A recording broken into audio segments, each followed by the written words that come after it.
The data isn't there. It's not FDA approved for alcohol use disorder. I hope it will be at some point. Try some beans in there too. In the sense of like, what do you mean you can portion control? What do you mean you're able to stop eating? And Gen Z's like, we want mocktails. So I've seen an explosion of like mocktails and non-alcoholic things, and it seems way more normalized. So the data shows that fiber helps with heart disease, colon cancer, all that stuff. Hello, everyone. My name is Allie Virtue. I'm the host of the Pre-Diet Podcast, and this show is all about teaching you things you need to know to have a better chance of achieving better health. The idea is kind of in the name, the Pre-Diet Show. So before you start another diet, listen to this podcast, maybe a couple episodes, give them a listen, and you're going to learn a lot about how to be more successful as you try to improve your health. And this really is a journey. It's not a destination. And I'm incredibly excited to talk to our guest today. It is Dr. Aubrey Harding. I used to work with her at her primary care clinic, Well Life Medicine in West Salem, for a number of years. And I'm so excited to catch up with her and really just get to pick her brain. Dr. Aubrey Harding is a licensed primary care physician and founder and owner of Well Life Medicine and an independent primary care and mental health practice with locations in Salem, Hillsborough, Oregon, and one upcoming in Woodburn, Oregon. A Salem native, Dr. Harding earned her bachelor's degree in psychology from Macalester College and her doctor of naturopathic medicine degree with honors in research from National College of Natural Medicine in Portland.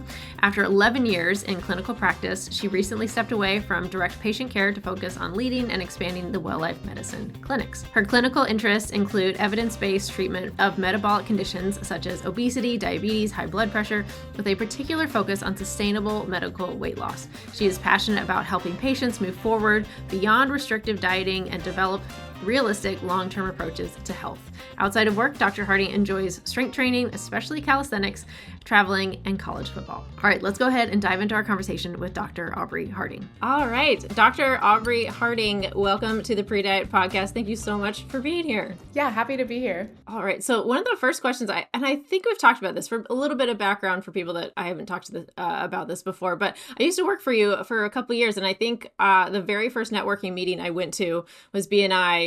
And you're like, hey, I'm opening a new clinic. Do you want to join the team? And that was such a good experience right out of school. And I learned so much, even from the short time we worked together. But I don't know if I ever asked you like your background and how you got into kind of naturopathic side of medicine.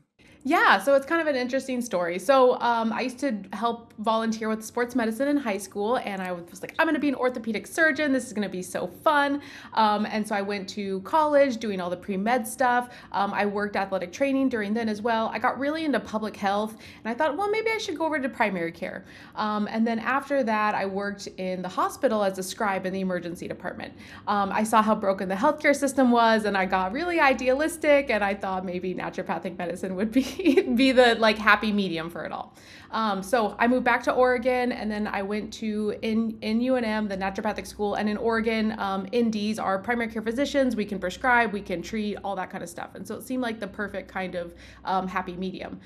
So I got that degree, and then I worked in urgent care, and then I worked in kind of integrative primary care settings. So basically what I do is evidence-based, high quality primary care, and I worked a couple employee jobs, and then in 2017, I started a weight loss business, and then I opened up a primary care clinic, and like you said, I'm on opening clinic number 4. So we do primary care, mental health, urgent care, labs, vaccines, all over Oregon, and I really took a big interest in medical weight loss and figuring out how it was sustainable, and you seem like a perfect match, and I think our philosophies are pretty aligned as far as weight loss goes. Absolutely, and I really appreciated your take on that, because a lot of people, I think, sometimes put me, and I'm sure that you get this a little bit as well, they see ND and they're like, oh, well, she won't, prescribe medicine, or like she'll do this or just that. And they start to get this idea.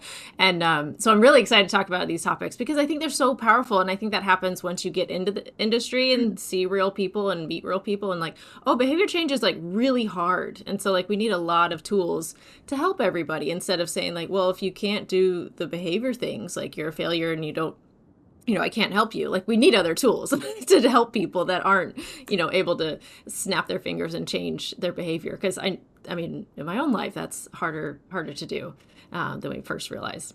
It's really hard, and just realizing that it's really hard and people have a lot of stuff going on and they only have so much mental energy, and you can only willpower yourself out of things for so long. And so I always take an individualized approach to patients. I kind of see what are their goals, and we talk a lot about what I call relative risk, right? What are the risks of not doing anything? What are the risks of only diet changing, right? If we tell them to change their diet and they're not set up for success and it's not sustainable, they're going to get turned off to lifestyle changes in general, and then future changes can be hard. So we always have to think about what's the risk of not doing anything or not intervening enough. And so for a lot of patients, the medications are the right option. It's not for everybody, and there's a lot of nuance with the medications. There's a lot of nuance with lifestyle and dietary recommendations. They're not all the same. So really being able to have those kind of conversations and not just get on a telehealth platform and someone's like, here you go, here's some semaglutide, have a good life, right? We have to kind of really approach all aspects as to what's going on and what they need. Absolutely. Can you talk a little bit more about, because I don't think anybody talks about that, of the risk of doing nothing. Because I know I've gotten on calls and haven't even met the person yet.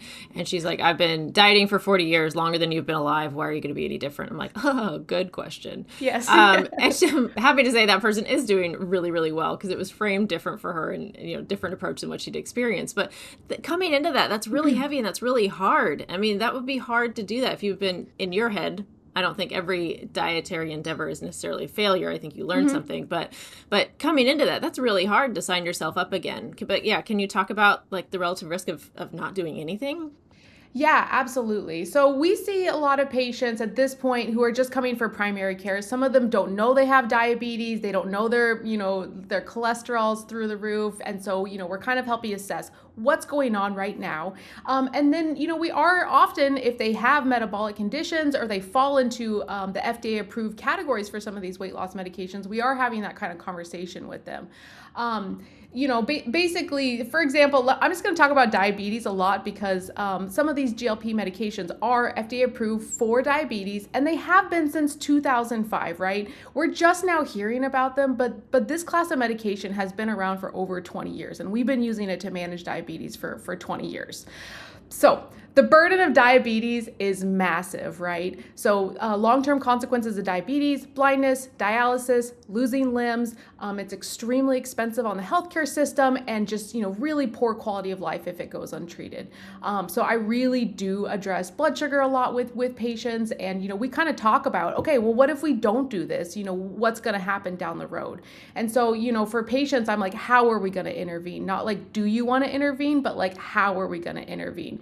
And, I do have some patients that are just like, hey, you know what? I just want to change my diet and lifestyle and do all this. And I'm like, okay, I'll give you 3 months. If it gets better, great. And then if not, we're going to have a more serious conversation about like, helping them understand like why this would be beneficial. And there's risk to medications, and then there's risk to not treating it. And if someone's young and healthy, and they want to lose 10 pounds because it's summer season, maybe a GLP-1's not right for them.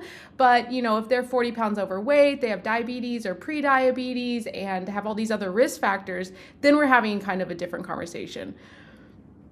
When do you have, because I mean, especially with, again, I think I get planted in the wellness and definitely like preventative side of stuff. But when do you as a primary care physician get worried with like either A1C or fasting blood sugars? What's the kind of cutoff? Because I think you do take a pretty proactive approach, but what gets your attention of like, we need to start doing more about this?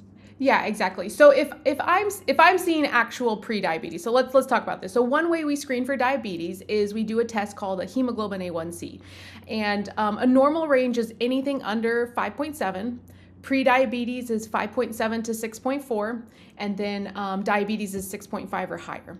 Once you're pre-diabetic or diabetic, you're technically that for life. You can say it's managed by diet and lifestyle if you get it under control, but you carry that diagnosis for life. So anytime someone's in that pre-diabetic range, we certainly have that conversation. what do you want to do? I certainly will allow patients to do intensive diet lifestyle things. We certainly talk about stuff like metformin, which also has modest weight loss benefits. And then, these days, a lot of people are coming in saying, I want these medications. And a lot of times they're putting the brakes on some of those conversations. So, we get people who I'm trying to talk into one of the GLPs who has uncontrolled diabetes. And then I have people that are begging me to prescribe it that it's not appropriate for. So I exist in kind of both realms with this. Absolutely. Where's that range? So if they are pre-diabetic, so you said 5.8, 5.7 and above? 5.7 to 6.4 is the pre-diabetes range. Okay. Is there a range before that where you're watching trends over time, be like, hey, watch this, it keeps going up? What are your thoughts there on where is that kind of prevention zone? Yeah, exactly. So we always think about kind of risk factors as a holistic kind of thing, right? Are you overweight? And I know weight can be a really tricky thing in medicine. And so I usually don't bring up weight in and of itself unless the patient brings up the weight. But it is in the back of my mind, if someone is carrying extra weight, they're probably going to be insulin resistant over time, and they probably will. There are certainly people that don't, so it's not 100%, but that's something I keep in mind. What's your blood pressure? What's your family history? Do you have untreated sleep apnea? Are you smoking? Are you drinking too much? I always think about this as kind of a collective sort of what are your kind of overall risk factors. If they're generally taking care of themselves and they don't have a lot of risk factors and their blood sugar, their A1C is 5.6, I might not, have a more serious conversation. But if they have all these risk factors and their A1C is 5.5, 5.6, it's creeping up, mom and dad have diabetes, then I'll start to be more serious. So I always kind of look at these things, collectively and holistically for my patients. Makes a lot of sense. And I think sometimes, and that's definitely another topic I wanted to talk to you about, but like, it's hard to convey. And I think I hear that a lot on the complaints of like, when I hear clients saying like, oh, my PCP didn't listen, or it's like, they probably just didn't have time. And I think that's one of the benefits when I do get time to talk to people. I'm like, this is probably why they said this. And they're not just picking on weight to pick on weight because it's the lowest hanging fruit, but in a lot of ways it is the lowest hanging fruit of like, when we get a chance to talk about the inflammation that's associated with it. This is not your doctor wanting you to look better in a bikini. This is your doctor wanting to reduce your chances of disease and inflammation. But, can you elaborate a little bit more on kind of your side of as a PCP? Like, I'm sure you would love more time within this system to talk to people, but what's your view as a physician with your time constraints? Yeah, it's really complicated, and the system is not set up for these good holistic sort of conversations, and honestly, like, people just don't get training. Whether you're a nurse practitioner, physician associate, MD, DO, ND, none of us get enough training in weight loss, and so when I started out doing weight loss back in 2017, I had to go do a lot of specific continuing education courses, all that kind of stuff, and at that point the weight loss options weren't as robust as they are now. So we were talking about there are some other weight loss medications that are FDA approved that are not the GLP-1s, to a lot of people's surprise, and those are a lot more affordable. So first of all, just knowing, like, does your provider have training in this, right? So that's the first kind of question. Like, is this something you can help me with, or can you get me somewhere that someone can help me with? Because, it's hard if you try to have that conversation and they're like, I don't have any training, I don't know about these meds, all that kind of stuff. So first kind of define, is this the person that can help you, or can they get you set up with someone that can? And then, just realizing, like, if you are seeing someone that is prescribing, that is helping you, just realizing they don't have a lot of time typically. So I would encourage, more frequent visits versus like, they don't spend enough time with me. Most of them can see you several times, or if you're seeing a physician, a lot of times you can see their PA or NP in between visits, or like, hey, can we check in on the portal? Like, figure out what that kind of longevity plan is. The US healthcare system, as we all know, is very broken. And, I would just encourage people to work with what they got. So first find out, is their provider someone that can help them with weight loss? And if not, can they get them somewhere else? And if they are going to help them, what does that look like? How often am I going to see you? Try to set up more frequent visits. Trying to do like a laundry list in 20 minutes can get really dicey. That makes a lot of sense. Okay, so asking maybe the front desk or like what, or just how the communication schedule can kind of look, and maybe if that's intertwining some other provider visits with the MP or PA could be helpful. Because I think a lot of people just have like higher expectations. We would love to talk to, one-on-one our doctor probably every quarter, but that's just not unless you're very proactively scheduling it out like Yeah. that, that's probably very hard to do and not the norm for sure. Okay. So having that communication, would you also advise like patients like check how long their appointment is? Because I think on my end, I don't necessarily know. I'm just like, well, I'm just in there and hopefully I get my questions answers. But if I have really in-depth questions, like 15 minutes goes by like that, and you guys have things that you need to get all my vitals, update all my chart and stuff like that. And then it's 2 minutes for my question. I have no idea how many patients you're already behind on seeing. Yes. And this is the eternal struggle in something like insurance-based primary care. Sometimes you can find cash-based people that you can pay and you can sit there for a long time. But in the typical model that most people are dealing with, these appointments are pretty short. It gets a little tricky when you ask for appointment times. For most primary care places, they're not scheduling like therapy where they have, certain amount of time. So I would kind of do what I call like agenda setting. So you get in there, you say, hey, these are the things I want to talk about. What are the things you're going to talk about? Can we cover these things today? And if you can kind of set that agenda, then you can make sure that you are communicating what your goals are. They can tell you what their goals are. And then you two can kind of time manage. And then you can also ask, hey, if we run out of time, what's the next steps? Can I see you in 2 weeks? Can we do a part two to talk about the rest of things? So again, I think more frequent visits tends to be a little bit more beneficial than trying to have long visits in today's healthcare system. Absolutely. Awesome. Well, within a typical appointment, what's kind of your main pillars of like a healthy lifestyle that you would love to see? Like, oh, my patient's doing this, love it. They're already being a little proactive with just their everyday lifestyle. Yeah. So when I talk to patients, we'll set meds aside. We're just going to talk about the lifestyle stuff first. I talk about it's a combination of your diet, exercise, stress, and your sleep. Those are the most things that we want to kind of focus on. I also tell them 80% is their diet, right? Like no one wants to hear that. And that's the hardest thing to change. But that's where you're going to get the most bang for your buck. So we want to make sure we're focusing on diet, but I do touch on sleep. If people aren't getting enough sleep, data shows they tend to eat on average 500 extra calories every single day. They're not getting enough sleep. So, 1 week, that's an extra pound, that's 4 pounds a month that you can just pack on just completely, unaware of it just because of the sleep deprivation. Stress management's a huge thing, right? If you're stressed out, you're not going to be sleeping well, you're going to be making poor choices. So we want to talk about stress, sleep, and then exercise. I feel like exercise is amazing for your overall health. I don't see it's an amazing tool to like lose weight. I see people that will train for marathons and they don't lose a single pound. So I do talk about exercise as an important thing for overall health and like weight maintenance, but I don't see a lot of people like losing weight from that. So, if someone's starting out, their life's, we have a lot of things to address. I tell them, let's focus on your diet. Let's make some sustainable diet changes. And then in a few weeks, we can add in a little bit of exercise. So besides medications, like those are the 4 pillars that we talk about. Alcohol is also something I want to just kind of bring up. It has a lot of calories typically. It affects your sleep, and people tend to have lower inhibitions, which makes them have poor dietary choices with that. So alcohol, for some people, that's a big thing that we can intervene, and for some people, that's not a factor. But that's the other kind of little caveat thing I tie onto diet and sleep as well. Couldn't agree more. I see so many people that exercise so well and they're so consistent with it. They have a great split of like doing endurance, cardiovascular exercise, lifting, like all the things. They even throw in yoga, but like they're like, I don't need to sleep, or diet's just, I'm maintaining my weight fine. Like, yeah. And I see that so often, just a little nutrition change or like adding an extra little walk for like more stress reduction versus the calories burned. You can only burn so many calories in a certain time period. So it's the most unsexy fact. It's just like there's just that time limitation there.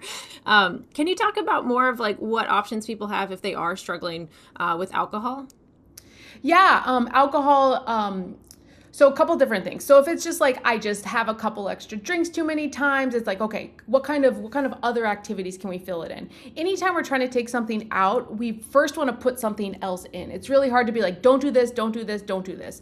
So I try to focus on what I call the positive behavior. So adding something in. So do you like those like fancy mocktails they have? Do you have an alternate activity with your friends? Can you go have tea instead of alcohol? What's going on that's kind of triggering that alcohol behavior? Is it a social bonding thing with your friends or your significant other?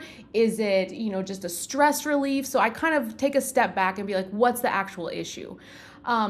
If there is dependence issues and, people are having multiple drinks a day, they can't go any time without, going into withdrawal, that's some time that we want to talk about doing like inpatient detox or having, there are medications that can help with alcohol cravings.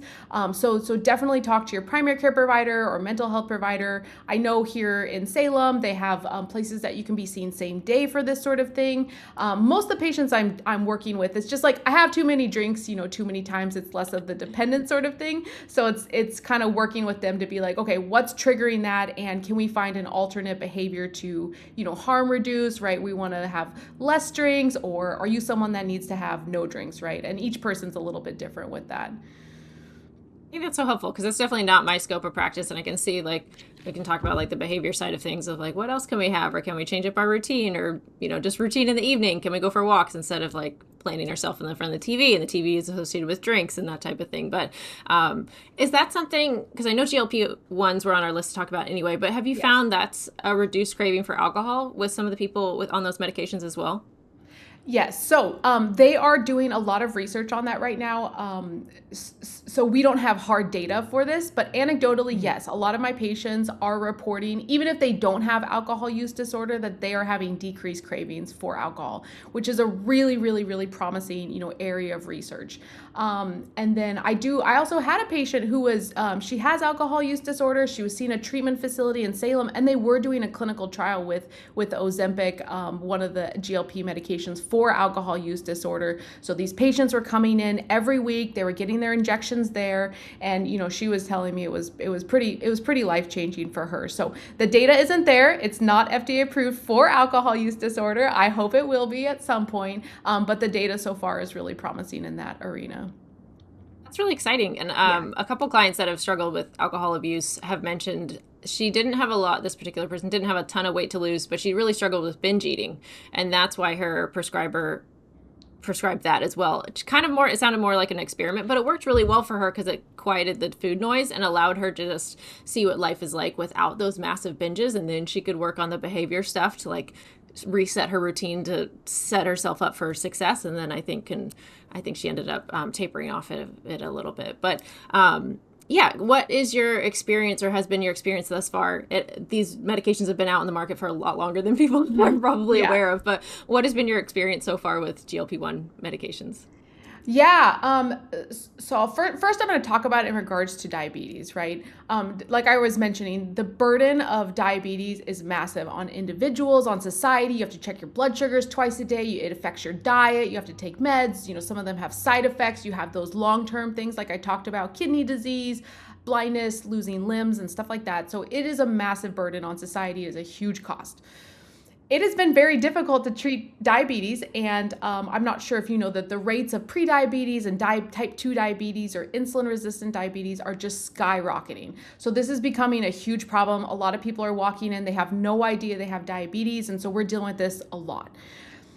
For diabetes, these GLP and the GLP-GIP medications have been completely life-changing. I've seen people's, so basically when you have diabetes, like we're talking about the A1C, you want your A1C to be under 7. That's considered well managed. And we check that every 3 months. When your A1C is over 10, that's when we say, okay, we need to get you on insulin. Insulin is a great tool temporarily. It will get your blood sugars down, but typically with type 2 diabetes, people are insulin resistant. So it's just kind of like throwing something at the wall, seeing what we can do, but it's not great long term, and insulin actually promotes weight gain. So it's something to kind of keep in mind if we're dealing with both of those sort of things. But I've seen people's A1Cs goes from 12 down to 6. Like it's been amazing. These medications have really changed diabetes management in a way I just can't even fathom. There's been absolutely nothing ever in history that has helped that. So huge, massive win for the GLP-1s for diabetes. Absolutely. Yeah, so it's super exciting as far as that goes. And then for weight loss, it's been, like I said, pre few years ago when Ozempic came out and all that kind of stuff, We had a few FDA weight loss medications. They were all very, very modest in their weight loss. There was one GLP, one medication that was previously approved long before Ozempic for weight loss, and but that one has more modest side effects, and you have to do daily injections. So the weekly injections is hard enough to convince people to do, and then you have the daily ones on top of that. And it was a lot more modest than like Ozempic or Mounjaro that we're seeing these days. So they have really, really changed weight loss. I think with the GLP GIP like Mounjaro, or the other name is tirzepatide or Zepbound, that one is far and away for a lot of people a lot better than Ozempic. So I think there's a lot of good things in the future. There's another medication that is in clinical trials that'll probably be out in 2027. Its weight loss should be on par with gastric bypass. So we're seeing a lot of amazing things, and then I'm just seeing people's metabolic markers drop down. We're being able to cut a lot of other medications. So it's been pretty exciting these days. It's incredible. I mean, because I think as a visual for people that have been around people and have seen people go through gastric bypass surgery, like the drastic results, and it's been incredible just to talk to people who have been on it, because again, like just hearing them like have more relief mentally of like such the food noise, and then being able to see kind of I guess lack of better words, but like how the other side lives, in the sense of like, what do you mean you can portion control? What do you mean you're able to stop eating? Because like I struggled with binge eating for a good couple years, and I was like, I don't understand how you're stopping eating. There's more food on your plate, or there's more food in the kitchen, type of thing. And then you just hear that like silence, and it's incredible. But could you also talk a little bit about kind of the relative risk, or relative and also absolute risk? I know that was on our list to talk about as well, because I think those are different. And I've seen when I was in the clinic, patients bring in, I think it was an information packet on like some supplement company, and they're like, this is really going to help my blood pressure. And I remember you're like, this is going to lower it like 2 points. That's not statistically significant, but this is great marketing, like fantastic marketing. Is this a bad thing? No. Will it really make a difference? No. But can you talk a little bit more about the statistics side and what helps you drive your, decision making versus what we see on the outside? Yeah, so I'll chat about what's called absolute risk versus relative risk, and then I'll also talk about another concept called statistical significance versus clinical significance. And I think these are both really important. This weight loss stuff is very nuanced, and I think it just requires this kind of careful lens looking at it. So absolute risk is, if we look at a medication and we say, what are the side effects, right? We're just looking at what is the risk of this medication. We're not taking into account like, the positive effects it'll have on you, or the risk that if you don't do it. So what are the risks of the medication? So those GLP-1 medications, just like anything else you do in life, including medications like Tylenol or ibuprofen, everything has risks. So for something like ibuprofen that people take without thinking too much, you can get stomach ulcers, you can get kidney disease, right? You can get these things for something like that. For Tylenol, you can get liver failure, right? It's really easy to have these terrible outcomes from these medications. And that's what we call kind of absolute risk. What is the risk of this medication? For the GLP-1 medication class, the risks that we see are, we have side effects. We have, there's very small risk in animal studies of a couple things called medullary thyroid cancer and multiple endocrine neoplasia syndrome type 2. So those medications can trigger that. And, there's side effects like I talked about, like, we can get upset stomach, we can get some bone mineral density loss, we can get some, some muscle loss. So there's stuff like that people get from those medications.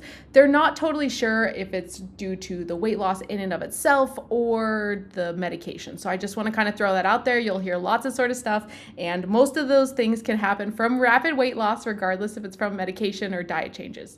So that's kind of like the absolute risk. The relative risk takes the patient into account. Okay. Patient A, you have pre-diabetes, you're about 40 pounds overweight, mom and dad have diabetes, your blood pressure is creeping up. What's the risk of taking the medication? What's the risk of not taking the medication? And you take that difference or delta, and that's what we call the relative risk. And so we always want to look at the relative risk, because there's a risk of not intervening, right? And so I spend a lot of my time explaining that to patients, and I just think it's a really important concept and something that's not talked about enough with these medications. So we always need to look at the relative risk, because there's always risk associated with doing nothing or not intervening enough. Absolutely. And I think a lot of those especially with just like the severe appetite restriction, like if you go on a crash diet, you're going to lose a lot of muscle as well. And so a lot of things that you can pair with it. For me, I always think it just sounds like training wheels from my non-prescribing lens, obviously, of like, this allows you to go on more walks, it allows you to moderate your portions, if it allows you to feel more energetic and like see weight loss progress, and it gets you in the gym, and then we can add in some weightlifting to combat some of the muscle loss or the bone mineral density loss, like all of those things, I reasonable. It sounds like very reasonable as far as like side effects go, because like a lot of those lifestyle can really help, and we need lifestyle, those components anyway, if you're on the medication Yes. or not. That's kind of general requirements of being a healthy human. Yes, yes. And a couple other things. One thing is I don't try to gatekeep. Sometimes people, like I've heard other providers be like, well, this person's not doing this, so I'm not going to prescribe it. And I'm not a big fan of gatekeeping, right? So we want to think about a concept called harm reduction. How can we meet that patient where they're at? How can we improve their life? Some patients are just not going to do the diet and lifestyle things. And you know what? I can still improve their blood sugars and their health outcomes by prescribing these medications. Obviously, we want to kind of, try to address the lifestyle stuff as much as possible, but I'm certainly not going to withhold the medications just because they're not doing that if they, meet the FDA indications for those meds. Absolutely. Can you also talk about statistically significant and then clinically relevant as well? I think we skipped over those ones, but that was Yes, a really yes. great point. Yes. Okay. So, there's a concept of statistical significance, right? So we're saying, hey, there's an actual difference. This medication, this lifestyle intervention, this whatever has a difference. It actually helps. But like you were saying before, sometimes it can be not clinically significant. Okay, it decreases your systolic blood pressure 2 points. Is that going to change your outcomes, right? Yes or no? So sometimes people can have creative marketing that says, oh my gosh, this is statistically significant, this changes this. And we have to look at what's the clinical impact, right? So we don't want to put a bunch of people on medications that don't have a clinical significance, even if they had a statistical significance. So that's just a little nuanced thing as far as like, is it significant? Is it statistically significant? Is it clinically significant? And we just want to make sure we're having a good, positive clinical significance before we're, using an intervention, whether it be medication or lifestyle. Absolutely.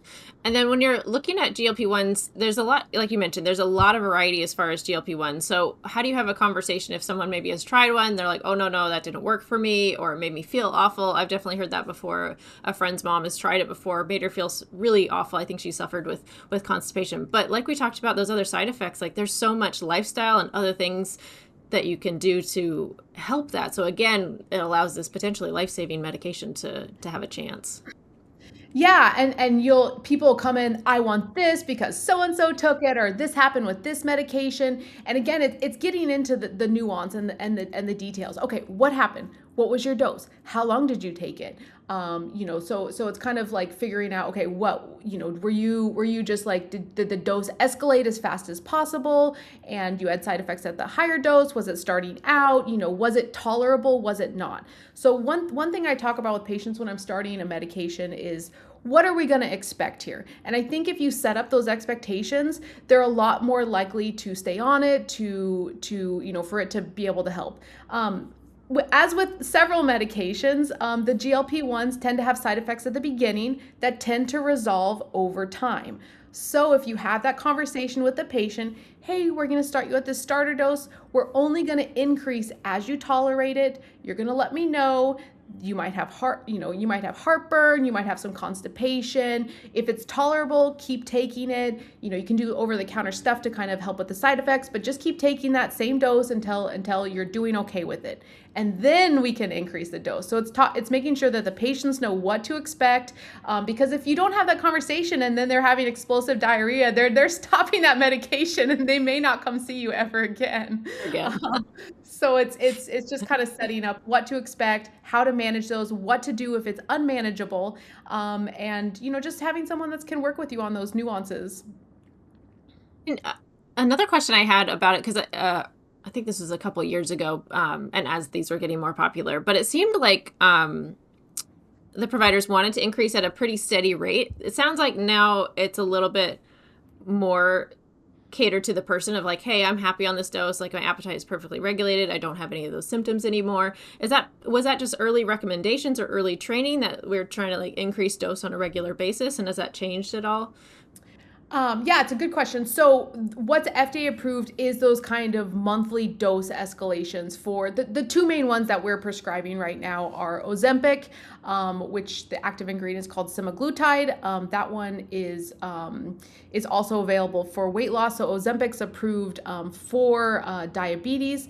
Semaglutide is the active ingredient, and then Wegovy is the name of the weight loss approved one. So, these medications have really specific brand names and FDA approved indications. So if you have diabetes, you'll have to do Ozempic. If you're doing it for weight loss, you have to do Wegovy. And the other one that I prescribe a lot is tirzepatide. For weight loss, for sleep apnea, it's approved as Zepbound. And then for Mounjaro, it's approved for type 2 diabetes. So that's the first thing that we kind of talk about is like, which one we're doing. So those are the two ones that we mainly do. And those have a monthly dose escalation. So I think initially everyone was just trying to follow the kind of recommendations. I think that people are like, okay, we can slow this down. So I wonder, are we meeting their expectations? Are the blood sugars getting better? Are they having side effects that are tolerable?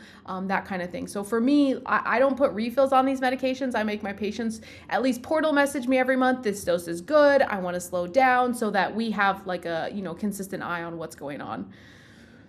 Makes sense. Is there slightly different mechanisms of action as far as for the different ones, like sleep apnea versus weight loss? I would imagine be slightly different. Yeah, so it's a good question. So there are several what we call just GLP-1s. So it's glucagon-like peptide 1 agonists. And so those are your Ozempic, that's liraglutide. There's a couple other ones. Those have been around since 2005. And then the more newer ones, the tirzepatide, it's a combo one. So it's GLP-1 and then GIP-1. And so that's, glucose-dependent insulin-tropic polypeptide. So it's a mouthful, and so that one tends to have less side effects and a little more efficacy as far as the weight loss goes. Ozempic is approved for diabetes, and then its counterpart Wegovy is approved for weight loss. They're the exact same medication. They're all semaglutide. They're exactly the same. Tirzepatide approved for weight loss is Zepbound, and for sleep apnea, it's that GLP-GIP. It's exact same as Mounjaro that's approved for diabetes. So it's all about patents and FDA approvals and insurance stuff. And so sometimes the insurance will be like, well, they have diabetes, don't prescribe Zepbound, but we'll cover Mounjaro. And so it's a lot of insurance game, but they're the exact same thing. They just have different brand names and different FDA approvals, which is maddening, but it is what it is. Gosh, what a headache just to keep track of, all of the game besides outside of actually just talking to your patient and finding the right fit for them. What do you talk to your clients about when they ask like long term? Because I had a client had a really bad experience. She was doing all of the healthy things, probably mid 40s, and she lifts weights regularly. She does put on muscle mass well, so she was one of those few people. She's like, I usually don't say this, but like, I don't want to get bulky. And she's like, I add a lot of muscle very quickly, probably genetic component to it. Does CrossFit, goes on long hikes, eats relatively well. And she had a conversation with her provider about a PCP. And I think she had a conversation with the resident, and the attending kind of blew her out of the water in the sense of like, well, you're just going to gain it back when you stop. So why are you going to do this now? And she was just kind of, put on her back feet like, oh, I don't know anymore. But how do you have that conversation about long-term effects and like getting the best possible result for that person? Yeah, it's a really important question. So the data show that with Ozempic or semaglutide, you go on it, you lose all your weight, you stop it, and you tend to retain a 5% body weight loss. Tirzepatide or Zepbound or Mounjaro, that one tends to be 10%. So the data generally shows that if you go off the medications, you will regain a lot of the weight back. That being said, it just kind of depends on the patient. And are you making sustainable diet changes? Can you maintain your weight? Do you want to be on it all long term? For some people, again, this is that relative risk category. it's beneficial for them to stay on it, right? Like they're going to keep their diabetes risk in check. They're going to keep their weight down. They're going to keep their functionality up. So for some people, it is the right thing to be on it lifelong. But it's having those nuanced conversations. Does this make sense for you? It is absolutely FDA approved for lifelong use. So there's no inherent problem as far as, being on it forever. Like I said, we've been using these medications for over 20 years for diabetes. I know people are like all worried about the lifelong use, but we have to look at the relative risk, and the data we have, which we have about 20 years, it's pretty darn safe. But it's a cautious conversation. And one thing that we haven't talked about is cost of the medications. That is the biggest conversation I have with these patients. There's a lot of people that want to be on it, and they're like, I can't afford $500 a month, right? And so then it's like, okay, well, what do we do? How do we manage this? Medicare just came out with a thing this month saying that they will cover it for certain conditions for $50 a month. So I think better things are kind of coming down the pipeline, but cost is a massive thing that we talk about as far as kind of long-term things. I ideally want patients to make those diet and lifestyle changes and get those training wheels going so they can sustain it. But for some people with the food noise and with diabetes, pre-diabetes, like it is better for them to be on it long term. Makes a lot of sense. What patients come to mind, and again, looking at their whole picture, that maybe aren't the right fit? Are those the people that don't have a lot of weight to lose, or are still kind of borderline as far as type 2 diabetes? Yeah, who's not a right fit? I think so. So the first thing I look at is what the FDA has approved. It says this is the patient that's appropriate for it. If you're prescribing it for people that don't fit into that category, it's called off-label prescribing, and it's a little riskier. And this is true with depression medications, all kind of medications. There's FDA approval, and then there's what we call off-label prescribing. So the first thing I look at is, do you meet one of those FDA approved criterias? And then if yes, I'm generally good with it unless they have, these family histories of these rare conditions. If they don't have one of those FDA approved conditions, I think about, okay, do they have other risk factors? Technically, these medications are not approved for pre-diabetes. But if someone's A1C is 6.4, they're just one step from being diabetic. So, I'm not going to be like, no, this isn't appropriate for you. So first thing is the FDA approved indications. And if they don't, then I say, are you on the borderline? Do you have other risk factors? Do you have other things, like maybe they're pre-diabetes and they've been working out and eating healthy and it's just creeping up, then we can kind of have those conversations. So if they have the indication, yes. If they don't, we look at the risk factors. The people who are generally not appropriate for it are the people with no risk factors. Their BMI is close to normal. They just want it for athletic endeavors. We have different conversations about how we're going to kind of approach these problems. Because again, we have to look at the relative risk, and there is some risk with the medication. So if you have no risk factors, your BMI is normal or close to normal, there's not a lot of benefit from you taking that medication, but there is risk. And so we go back to that relative risk conversation for both sides of the GLP conversation.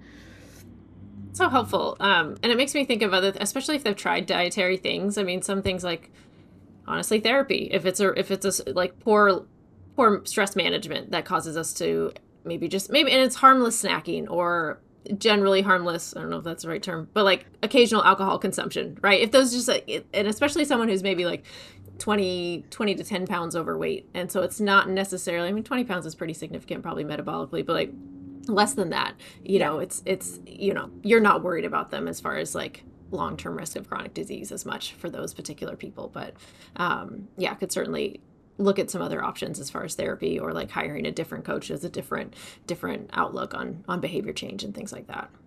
That makes sense. So I always try to meet people where they're at. Okay, what's your actual issue? Because they come in, they say, I want a GLP. And I'm like, okay, let's take 3 steps back. What's going on? I understand that's the conclusion you came to, but like, let me see what the problem is. And then I can give you, my approach to the problem, which may be your same answer and it might be different. So that's kind of what I do when people come in asking for something in particular.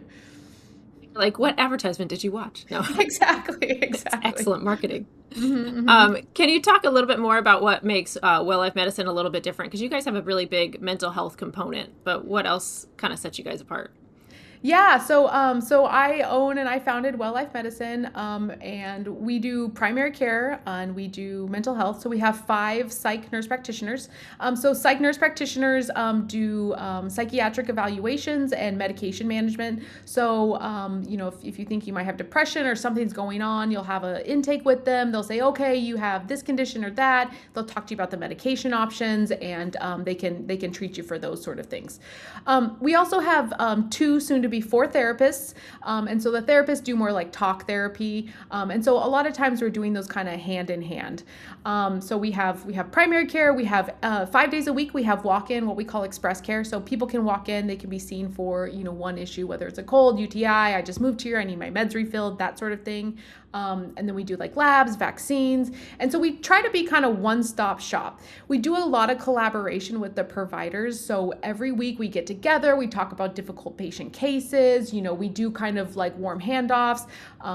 We like if I have a patient and they're having some mental health stuff going on, I'll message one of the psych NPs, hey, I'm seeing so-and-so, they're going to see you in 2 weeks. I think this is what's going on. Like, can I start this? And they'll be like, yeah, sounds great. And so we're able to like give them a lot of heads up, and we're able to get people in right away for mental health services or procedures or urgent care stuff that we need. So we try to be very accessible to our patients and just really address all of their needs, whether it be mental health, physical health, or just social issues going on. Right? What are other barriers to your care and your health? And we have a community health worker who can meet with patients if they're having logistical issues as well. Amazing. That's so comprehensive. That's Yeah. awesome. Yeah. So good. Okay. Well, let's see. A couple closing questions. What advice would you give to those just starting or potentially restarting a health journey, health campaign? So hopefully this is their last last restart, but what advice would you give them? Yeah. So I would just say this is a lifelong thing, right? I always think about what can you do forever? What kind of changes can you make forever? Because I have patients, they'll go all in, they'll lose all this weight, and then they stop. And then they gain it back. And that cycle can be really difficult to get out. And it takes a really big emotional toll on folks when they're gaining weight and losing weight. So I would rather them make a small change and they're sustaining it. I also would encourage them to look for modest results, right? I don't want them losing 20 pounds in a month. I want them losing about 4 to 7 pounds a month. So we want slow, sustainable weight loss, and just realize one day, one meal, one whatever is not gonna you didn't gain all this weight in one day, so you're not gonna lose it all really quickly. So long-term sustainable weight loss is kind of where we want to see. If you have a rough day, rough week, rough month, just jump back in, and it's more about what you do long-term. We don't need perfect, we just need good enough. And when you're looking at your diet changes, if you can find the smallest calorie deficit that is sustainable, that's where I want you. I don't want you cutting out a bunch of calories and being starving and binging later. We want the smallest calorie deficit that'll get you that 4 to 7 pounds a month. So that's kind of the kind of overview thing is long-term sustainable, and don't get discouraged if the scale goes up.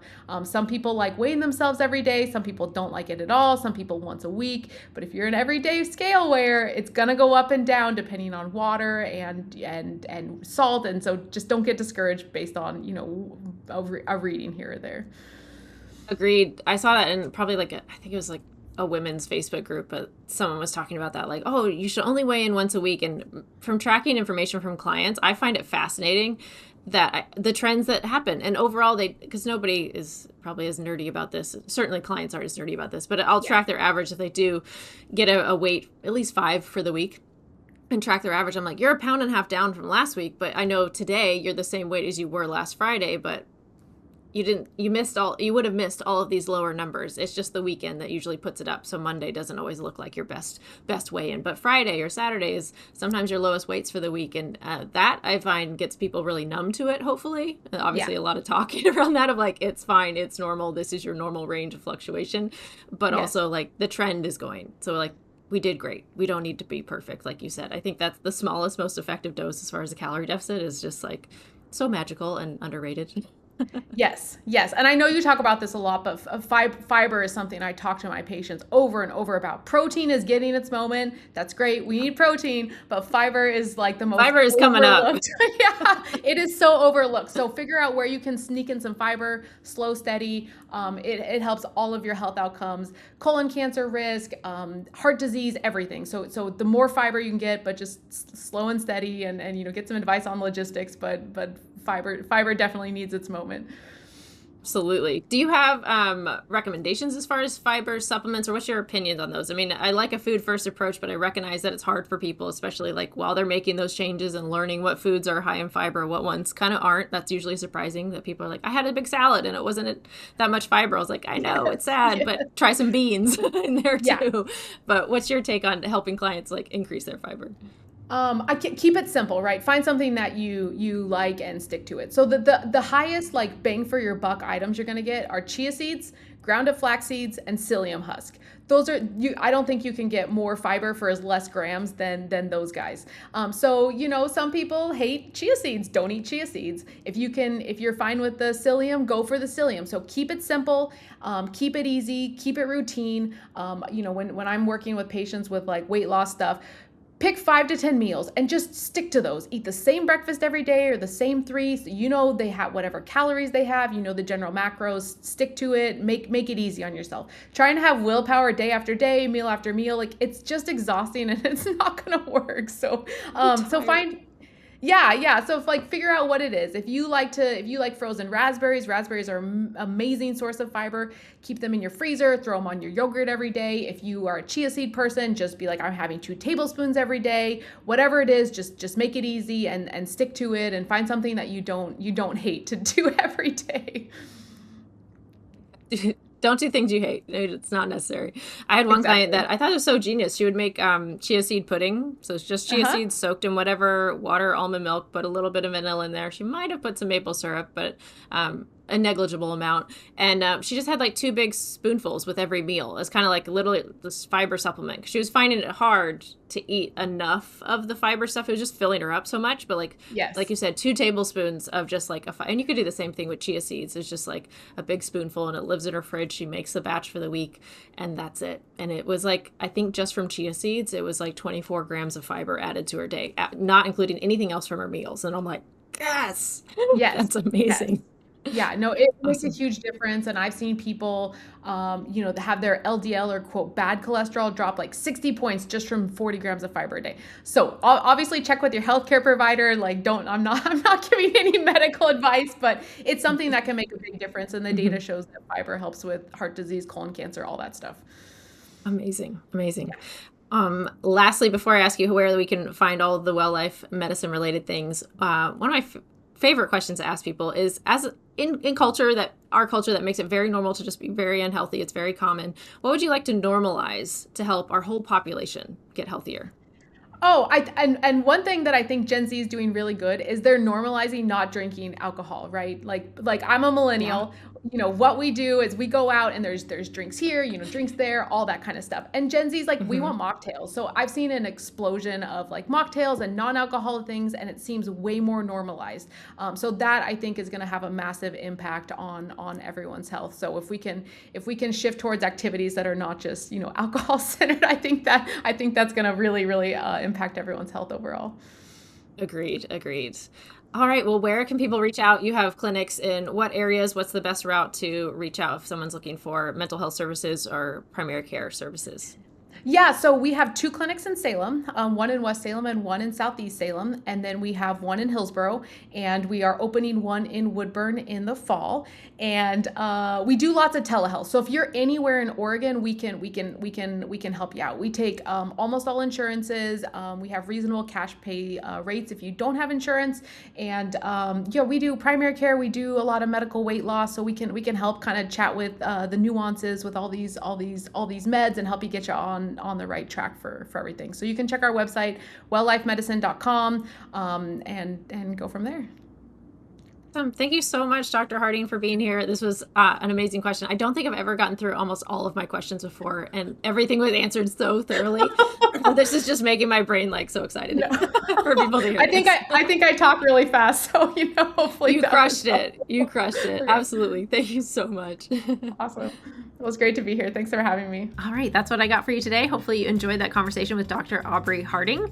Before you go, make sure you are following the podcast wherever you listen to your podcasts. Subscribe on YouTube, like this episode, give it a rating or review. All of those things are totally free and easy to help us grow the show as well, so more people can learn how to be that little bit healthier. If you're interested in more resources, make sure that you subscribe to the email list. That is the Free Ship Friday email list at parksidenutrition.com/subscribe. And I'll email you free resources to help you along your health journey every single week. All right, that's what I got for you today. Thank you so much for listening to this episode, and I will see you in the next one.